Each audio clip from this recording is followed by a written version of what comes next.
The sizzle of bacon on the griddle couldn't drown out the whispers anymore. When Maya first applied to work at Cedar and Smoke, it was just a job, a hostess gig at a buzzing Southern-style restaurant chain that was taking the country by storm. It had charm, reclaimed wood interiors, gospel music on Sundays, and rows of framed local family values slogans lining the walls. But the longer she worked there, the more she noticed something off. The glances from corporate, the uniform policies that subtly discouraged natural black hairstyles, and the strange, recurring donations from the company to shadowy heritage non-profits that had no public presence. Her younger brother Elijah called it casual bigotry disguised as branding. Their mother, Camille, a retired civil rights attorney, warned her to be careful. But Maya didn't want to quit, she wanted to change it. When Maya was promoted to assistant manager of the flagship location in Charleston, it felt like a victory, until she learned who was really behind it all. One late night, stuck closing alone, she'd mistakenly been sent an internal memo from C&S Strategic Holdings. The memo detailed new marketing directives to preserve traditional demographic appeal and expand into politically disenchanted regions. She clicked a link to a buried financial PDF. Her breath caught. The founder and major silent backer of Cedar and Smoke was Raymond C. Voss, a former Klan financier turned rebranded philanthropist. His funding propped up the entire franchise. His signature sat next to line items for construction budgets, media bribes, and, chillingly, legal payouts for employment discrimination settlements. Maya didn't sleep that night. The next day, she showed Elijah. He wanted to burn it all down, but Camille told them that justice is not vengeance, it's strategy. Camille, though long retired, dusted off her law books. "We don't just scream," she said. "We prove. We expose." Over the next month, Maya quietly documented everything, recording staff meetings where coded language was used, capturing screenshots of discriminatory hiring practices, even filming Voss himself during an unannounced visit, shaking hands with a politician known for white nationalist leanings. The three of them became a triangle of resistance: Camille the strategist, Elijah the digital hound, and Maya the mole inside enemy walls. But power doesn't concede easily. 3 weeks before the family planned to go public, Maya was abruptly fired for violating uniform protocol. No warning. No write-up. Just a security escort and a signed NDA waved in her face. But the damage was already done. Elijah had backed up every file. Camille had quietly sent copies to a trusted journalist, Darren Colt, a black investigative reporter with a reputation for exposing systemic corruption. The article went live on a Wednesday morning, the white underbelly of Cedar and Smoke, the racist funding behind America's favorite restaurant. It exploded. Boycotts. Corporate silence.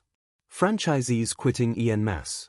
Voss's name started trending, for all the wrong reasons. But with the truth finally out, Maya thought it was over. That night, they celebrated with takeout Chinese and watched the news cycle spin justice like a storm. But around midnight, Camille got a call. Darren Colt was missing. The police weren't helpful. "He probably just skipped town," they shrugged. "You know how media types are." But Maya saw the grainy photo before it was scrubbed, a shadowy figure near Darren's apartment, tall, wearing a Cedar and Smoke windbreaker. The next morning, Camille's home office was ransacked. Files gone. Flash drives smashed. Their Wi-Fi router had been physically tampered with. Camille's voice cracked as she whispered, "This goes higher than Voss." Elijah, terrified but furious, began digging through web archives, trying to find backups. That's when he found it. A shell company, hidden behind 3 layers of offshore registrations, feeding cash not only to Voss but also to a consultancy firm that specialized in reputation suppression and threat neutralization. Its CEO? Thomas Abernathy. A name Camille remembered all too well. He was a state judge in her final case, one she lost, suspiciously, in a trial riddled with procedural errors. They hadn't just exposed a restaurant. They had stumbled into a network.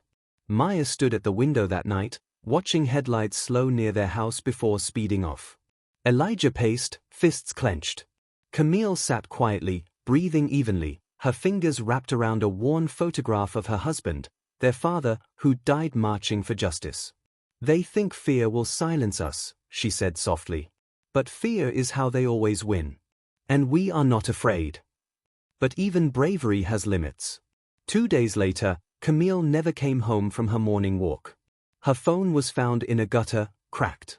Her last text to Maya read, "Don't let them win." Maya and Elijah sat across from each other, hollowed out, rage battling grief. "They've taken everything," Elijah whispered. Maya shook her head slowly. "Not everything." That night, she uploaded every document, every file, every video to a public drive, open access. No more secrecy. No more fear. She attached one final message: "If anything happens to us, know this is the truth. The system is rotten. And it starts here." The next morning, the files went viral again, but this time, they reached someone unexpected.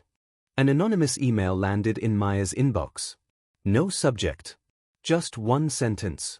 "You're not the only one fighting them." Attached was a photo. A blurry image of Camille, alive. Sitting on a bench. Somewhere unfamiliar. Watching. Waiting. Justice had only just begun. The photo haunted Maya's dreams. Her mother, Camille, tired but unmistakably alive, perched on a bench beneath a flickering street lamp, her eyes scanning the distance, her shoulders square like she was waiting for a signal. Maya had stared at the image for hours, fingers trembling over the keyboard, torn between disbelief and hope. The email was untraceable, encrypted through layers of proxy servers and digital noise. Whoever sent it didn't want to be found, but wanted her to know. Elijah, wired from lack of sleep and too much caffeine, had begun sketching out a map of potential locations based on the graffiti tag behind the bench, a crown, crossed with a chess king. It wasn't just a signature. It was a mark of the group Camille had warned them about.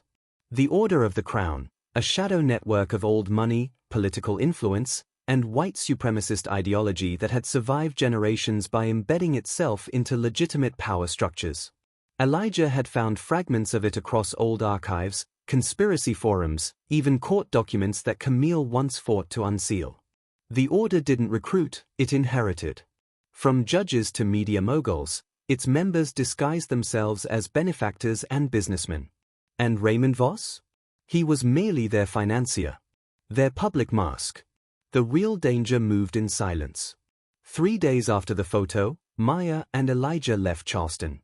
Elijah had pinpointed 3 possible locations based on the graffiti style and architecture: a city park in Durham, a bus station in Montgomery, and a forgotten rail yard outside Baton Rouge. They chose Baton Rouge. It was the furthest. The quietest. The one with the least surveillance. They drove in silence, armed only with 2 burner phones, a duffel bag of cash, and Maya's steely resolve.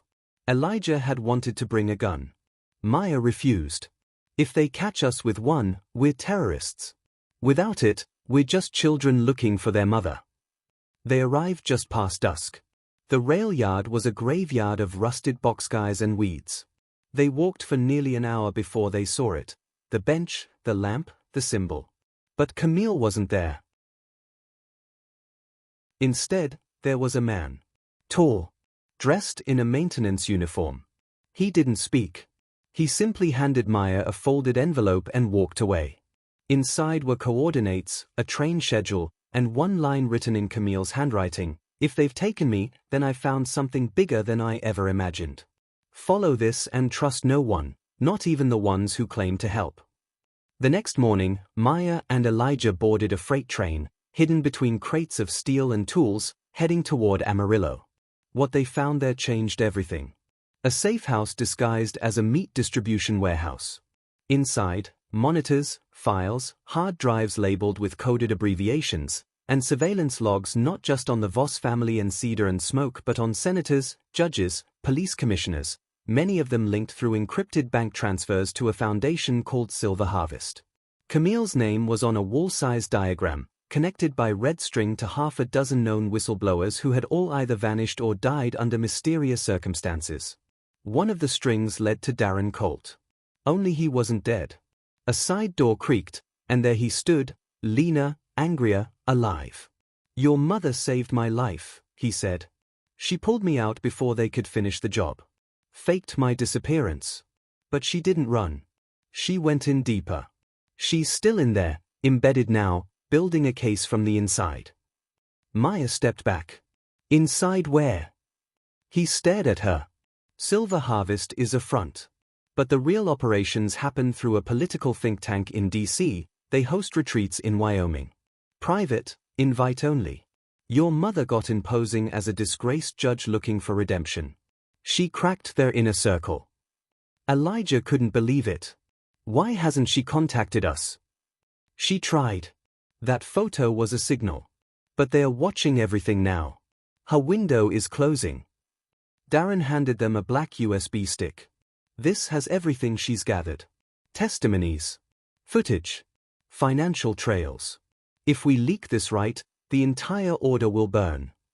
But then came the twist. Just as they were about to leave the safe house, the monitors lit up. Live surveillance. Their car. Surrounded. 3 men in tactical gear, faces hidden, approaching the warehouse. They found us, Darren said. You two, go through the back. Head to the address in her final file. It's a drop location. I'll draw them off. No, Maya whispered, we stay together. But he was already gone, grabbing a flare gun and detonator, heading toward the front. They ran. Through alleyways, down drainage tunnels, into a maze of train cars and industrial silence. Elijah was limping now. He'd been grazed, bleeding from the leg. Maya half-carried him. They reached the drop point, a church, abandoned, crumbling, with shattered stained glass that shimmered in moonlight. In the confessional booth was another envelope. Inside, a burner phone. It rang. Maya answered. Her mother's voice, distant, cracked with static. I don't have long. I know what they are planning. It's not just racism, it's a reset. They're trying to collapse the system to rebuild it in their image. Governors are involved. Cabinet members. Even the vice president's aide. Elijah was shot. Maya gasped. We need to get you out. No, Camille interrupted. You need to stay hidden. I have one final move to make. Mom, please. But Camille's voice changed, lowered. Resigned. If you hear gunshots on the news in Wyoming tomorrow, know that justice doesn't always come clean. Sometimes, it comes wearing blood. Then the line cut. The burner phone short-circuited in Maya's hand. Back at the warehouse, a plume of smoke was rising. The story would hit every network in 24 hours, if they survived the night. But as Maya knelt beside Elijah, bandaging his leg with trembling fingers, she knew this fight was no longer about a restaurant. It was about America's soul. And her mother was about to light the fuse. The morning sky over Wyoming was too calm, cloudless, pale, a deception. Maya stood on the ridge, binoculars in hand, watching the massive estate below. It wasn't a house. It was a fortress. High walls, private guards in tactical gear, SUVs circling the compound. And beyond the gate, hundreds of men and women in tailored suits and church smiles, gathering under a white tent for what the leaked schedule called the Renewal Summit. It was the Order's endgame. According to the decrypted files Elijah had barely managed to open, despite a bullet wound and a collapsing lung, they weren't just funding candidates. They were creating crises, destabilizing state governments through fake anti-woke panics, orchestrating targeted food shortages, using media subsidiaries to spread fear of immigration, inflation, and racial tension. The plan was chaos. And from chaos, a new constitution, their own leaders installed, and full erasure of the last 50 years of progress. Camille had infiltrated the summit as Judge Constance Bellamy, a former segregationist turned conservative firebrand. She was scheduled to speak at 10:15 a.m. It was 9:48 now. Maya's heart pounded in her throat. She had only one shot. Elijah, resting in the van below with a chest tube and a pistol he swore he'd never fire, had uploaded the last of Camille's files to the dark web. The evidence was out there. Newsrooms were scrambling to verify it. Whistleblower forums had already caught on. The spark had been lit.